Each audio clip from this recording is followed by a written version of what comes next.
Hello, I'm Dicey, and I have some exciting news. My smash hit YouTube interview format, Dicey Discussion, is now an actual podcast that you can listen to with your ears. You can finally enjoy conversations with TTRPG legends such as Hankerin Ferinale, DM Scotty, Deficient Master, and Jorphdan, the PH is silent, without the annoying distraction of actually having to see them on screen.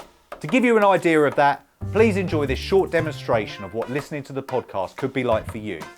So how this is going to work, I'm going to ask you to roll a D100. There'll be 50 questions that are the hobby related, so TTRPG, D&D related. There will be 50 that are not.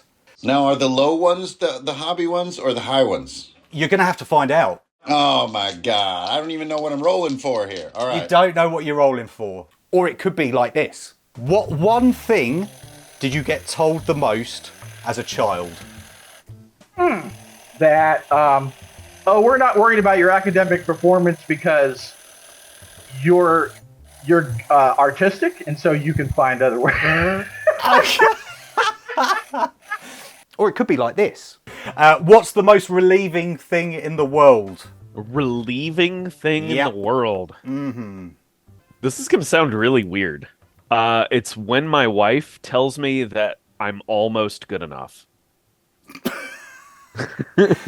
That you're almost good enough. Almost, like, she used to joke when we first started dating that I have, air quotes, so much potential. Or this. Will robots take over the world? AI will. They will take over the internet, and then the internet will be boring, and then we will come up with a second internet called probably the Internet 2, Electric Boogaloo, and then everybody will try to the most successful people will be the ones who migrate to Internet 2 the earliest. But the question is, though, who's going to own or build Internet 2, be that Musk or Bezos? At that point, I feel like we're just going to be repeating history where then more AI will take over Internet 2. Then we will start a Internet 3. And hopefully by then, I'll be able to jump on the trend of getting on Internet 3. Or like this. If you have to pick, do you prefer combat or story sessions? I can't pick. But I guess if I have to. You have to. You have to. I don't. It depends on. They each have their own place in the broader story arc to me, and it also depends on what system you're playing, what game you're playing. For instance, at GaryCon, which we were talking about before we started recording here, I played this game called Wander Home, which is by this creator called Jay Dragon, and it no dice rolls. It's all storytelling, and the three players and I just created this incredible story together, with a few writing prompts and things like that, and it was really touching. Or this. Who or what is your campaign's favourite NPC and why? I mean, the latest one was Caveman Ugg, who, in my prehistoric D&D game, they liberated this tribe from a evil mind-controlling parasites. And Ugg was he's like 12 years old, and he was not affected by them, but knew something was wrong, so he was helping my party. And they had a really fun thing where they're like, no, take him with us. And so they're battling, giant tentacled, aberrational evil. And he's like, got a wooden sword, like, what am I doing? Or a club or something, If you've never checked out my Dicey Discussion videos, have a look on the link that's up here. If Tui's done his job properly, that is. If he has messed up, here's some of my favourite moments so far. What's the worst and best thing about playing D&D or TTRPGs over video? Oof. Okay. The worst thing is that it feels like work. And anything that feels like work sucks. Yeah. There we go. All right, let's just get that out of the way. It's so tiring. Yeah. It makes you so fatigued. And it could be the best friends you've ever had. And it still just makes you hella tired. Okay, so that's the worst part. The best part, I think a lot of people would probably say like maps here or visual immersion or something like that. But I honestly think that the tabletop is always cooler. Like touching plastic things is cooler. So I don't think that's it. I think the best part for me is probably the controllability of the audio. Okay. Especially if you have a good tool, like sort of, there are several of them, but We don't need to like go plug anyone. But if you have like an easy to use multi-tracker, Yeah. and you can blend and curate music from a huge collection, it's at least the way that I do games, it is hugely powerful. Whereas at the table, I'm getting pretty good at it. I am near like David Copperfield levels, but it takes a very clever sleight of hand at the table for people not to be disrupted, to see that you're actually either blending or changing music when they're not looking. But if you can get away with it, it always blows people's minds every single time. If you're clever with changing music with uncanny timing to either a dice roll or to what someone is saying or a monologue or some kind of high peril or emotional moment, if they don't know you're doing it and they think it's just serendipity or it's just chance, their minds are always blown. Now, if they see you like change the track or crossfade something, for some reason they no longer are impressed. But if they don't notice, it's great. And so when you're playing on VTT, of course, they can't see your hands at all. You can just be there. So like, you can be in there "Whoop." masterminding the music, and it feels like it's just accidentally building as they do this monologue or something. But you're completely like working these sliders behind the scenes. What's the best way to dispose of a body? Okay, so there's a highway between Nashville and Memphis, I-40, or excuse me. Yeah, it's I-40.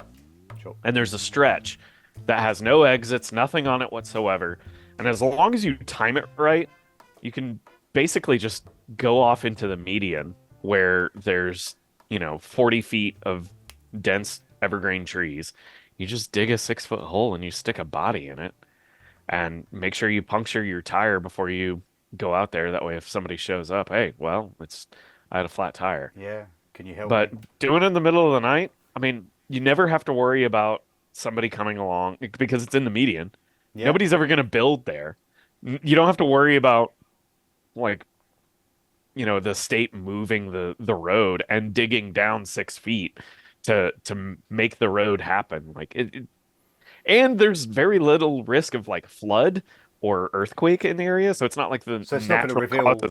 Yeah, Yeah, nothing's going to pull the body up naturally. Yeah, sure. So, and it's like everybody's just going to be driving by it. It's kind of like a hiding in plain sight sort of deal. So, yeah, Feels like you thought about this. I have thought about that every single time I drive down that highway. Noted.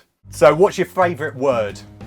What's the word you like saying the most? My favorite word, I'm going to turn this into a D&D-esque question. Yeah. My favorite word is agency. Player agency.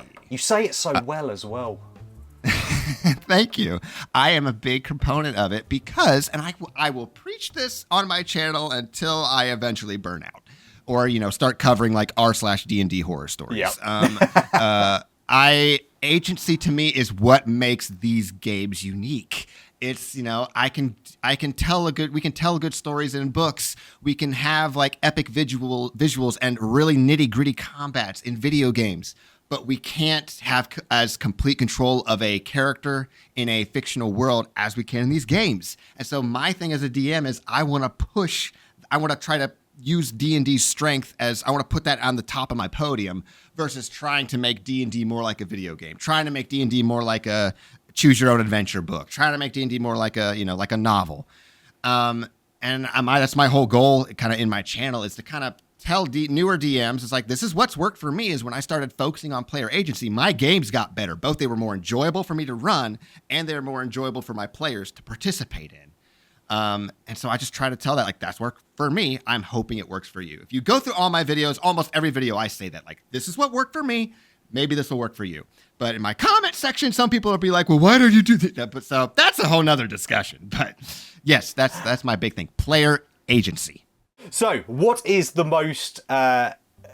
it's written down as what's the most pissed you've been during a D&D session and did it end badly? So what's the most drunk you've been in a D&D session and did it end badly? Not pissed as in angry, intoxicated. Right. So to preface this, Excellent. Yeah. Ohio just made it legal for marijuana. Okay, so Okay.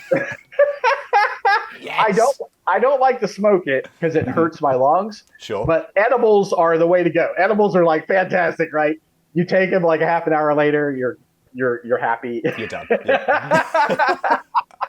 So I did a little too much and tried to run a game. And it was a disaster. Like, I literally could not focus on the game.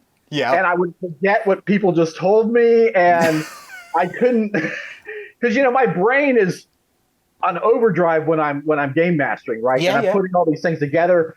All this stuff is happening right at the same time. Like, the rules. You got players making requests, and you're thinking, how can I mess those requests up, right? What devious things can I do to mess those requests up and turn into tails on the players, right? I like to have fun with the players, but I love my players and I love the heroes. A friend of mine calls me #evil dungeon master, but like, I'm not really that evil, right? I just pretend to be evil, right? Yeah. That's fine. Behind the scenes, I'm like, yeah, get it, but but none of that was working. Like, none of that whole computer brain was going on. It was just nothing was coming together. The rules were, what's a rule? I was just like, I was so embarrassed. When did you first play a TTRPG, and how did you get into it? I've always liked fantasy, and so I grew up playing the video games like Baldur's Gate and Neverwinter Nights has a special place in my heart because I grew up playing that. But it wasn't until I was 30 or 31, I was actually in a musical, and the lead of the musical we were just talking, and he's like, you've never played like D&D? And I was like, no. And he's like, he could just tell. He's like, you would love it. Like, you would really, really love it. And I was like, oh, okay. And so he wanted me to experience it so bad that he got a whole group of his friends together, and we ended up playing AD&D 2nd edition. Yeah. And I was confused because I'm like, isn't there a 4th edition? Like, why aren't we playing the latest version of Dungeons and Dragons? Like, I didn't understand editions back in the day. And so I was just like, I guess we're playing this. And I was a mage. I was a gnome illusionist, like mage. And we just played like a funny little campaign, and I was hooked after that. I was like, this is amazing. That was and it. So afterwards, those friends kind of move away and things happen like that, and the show ended. And I was like, well, if I want to keep doing this, I think I'm going to have to be the one to be the dungeon master. And so I bought a bunch of books and started running games, and that's how it started. Amazing. I was late. A lot of people are like, oh, I played when I was like 5 with my uncle or something. And I was like, yeah. And I lived in a very like conservative, religious kind of small town, and I didn't even know what D&D was. Like, we didn't have comic book shops or anything around where I lived, so it's like, I'm late with you as well. I didn't start playing till a few years ago, and late. But I love it. But then loved it. Yeah, so, that was it. Hooked. Yeah. no turning back. Play now. Yeah, never too old.